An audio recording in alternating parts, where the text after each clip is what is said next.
सच्चे प्रेम की सबसे बड़ी मिसाल राधा और श्री कृष्ण को माना जाता है, क्योंकि यह जोड़ी कभी एक नहीं हुई, लेकिन एक दूसरे से अलग भी नहीं हुए। कृष्ण राधा में बसते हैं और राधा कृष्ण में।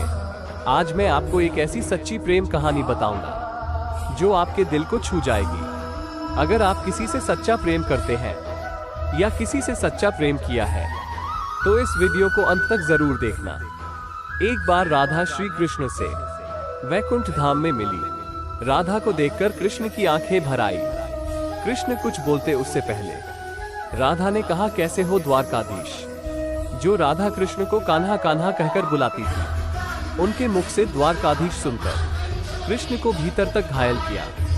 कृष्ण ने राधा से कहा, मैं तुम्हारे लिए आज भी वही कान्हा हूं। तुम तो मुझे द्वारकाधीश मत कहो। आओ बैठकर कुछ बातें करें। कुछ तुम अपनी सुनाओ, कुछ मैं अपना सुनाता हूँ। सच कहो राधा, जब भी तुम्हारी याद आती थी, इन आंखों से आंसू की बूंदें निकल जाती थी। राधा बोली, मेरे साथ ऐसा कुछ नहीं हुआ। ना तुम्हारी याद आई, ना आंखों से आंसू बहे, क्योंकि हम तुम्हें कभी भूले ही नहीं थे। जो तुम याद आते, इन आंखों में सदा तुम ही थे। कभी आंसुओं के साथ निकल न जाओ, इसलिए रोते ही नहीं थे। कान्हा, प्रेम से अलग होने पर तुमने क्या खोया, इसका एक आईना दिखाती हूँ। कभी सोचा है कान्हा, इस तरक्की में तुम कितने बिछड़ गए। यमुना के मीठे पानी से जिंदगी की शुरुआत की और समुद्र के खारे पानी तक पहुंच गए। एक उंगली पर चलने वाले सुदर्शन चक्र पर भरोसा कर लिया और 10 उंगलियों पर चलने वाली बांसुरी को भूल गए। कान्हा, जब तक तुम प्रेम से जुड़े थे तो जो उंगली गोवर्धन पर्वत उठाकर लोगों को विनाश से बचाती थी, प्रेम से अलग होने पर वही उंगली क्या क्या रंग दिखाने लगी। सुदर्शन चक्र उठाकर विनाश के काम आने लगी। कान्हा और द्वारकाधीश में क्या अंतर है, आज मैं तुम्हें बताती हूँ। कान्हा होते तो तुम सुदामा के घर जाते, सुदामा तुम्हारे घर नहीं आते। युद्ध में और प्रेम में यही तो फर्क होता है। युद्ध में आप मिटाकर जीतते हैं और प्रेम में आप मिटकर जीतते हो। कान्हा प्रेम में डूबा हुआ इंसान दुखी तो रह सकता है, पर किसी को दुखी नहीं कर सकता। आप तो कई कलाओं के स्वामी हो, गीता जैसे ग्रंथ के दाता हो, पर आपने भी क्या निर्णय लिया। अपनी पूरी सेना कौरवों को दे दी और आपने अपने आप को पांडवों के साथ कर लिया। सेना तो आपकी प्रजा ही थी और आप उनके राजा थे।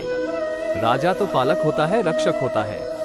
आप जैसे महान ज्ञानी उस रथ को चला रहे थे जिस रथ पर अर्जुन आपकी प्रजा को ही मार रहे थे। अपनी प्रजा को मरते देख आप में करुणा नहीं जागी, क्योंकि आप तो प्रेम से दूर हो चुके थे। आज भी धरती पर जाकर देखो, अपनी द्वारकाधीश वाली छवि को ढूंढते रह जाओगे। हर जगह, हर मंदिर में मेरे ही साथ खड़े पाओगे। मैं जानती हूँ कान्हा, लोग गीता की ज्ञान की बातें करते हैं, उसके महत्व की बातें करते हैं, पर धरती के लोग युद्ध वाले द्वारकाधीश पर नहीं, प्रेम वाले कान्हा पर भरोसा करते हैं।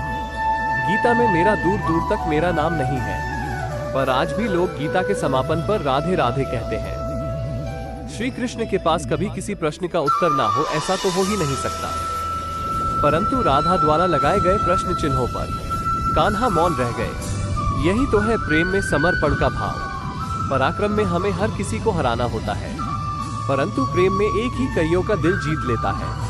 किसी ने बिल्कुल सच कहा है कि छोटी सी उंगली पर पूरा गोविंद पर्वत उठाने वाले भगवान श्री कृष्ण छोटी सी बांसुरी को दोनों हाथों से पकड़ते हैं। राधा की यह सच्ची बातों ने अगर आपका दिल छू लिया हो तो प्रेम से बोलिए, राधे राधे।